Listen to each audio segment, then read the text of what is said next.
নির্বাচনী ম্যানিফেস্টো তৈরি করবে, জাতির সামনে তারা তাদের উচ্চকক্ষের 100 সদস্যের তালিকা কিভাবে প্রকাশ করবে, এই সকল বিষয়ের কোনো সদুত্তর তাদের কাছে নাই।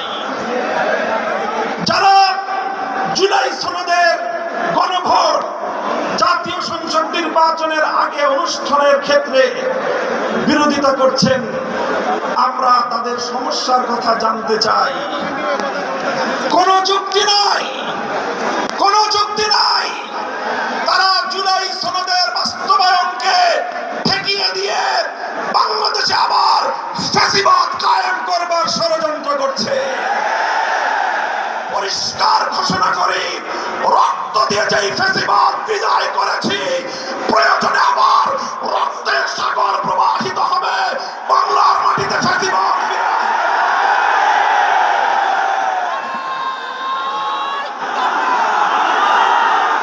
রাজনৈতিক পক্ষগুলোকে বলতে চাই, আমরা এই বাংলাদেশের স্বাধীনতা রক্ষা করব ইনশাআল্লাহ।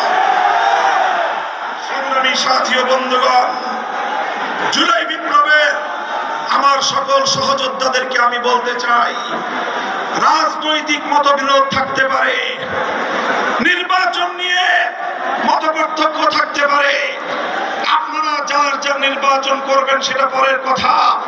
আসুন, যারা জুলাইয়ের বিপ্লবে রাজপথে ছিলেন, জুলাই বিপ্লবের সনদের আইনি ভিত্তি কার্যকর করার জন্য আমরা হাতে হাত রাখি। সংগ্রামী সাথী ও বন্ধুগণ,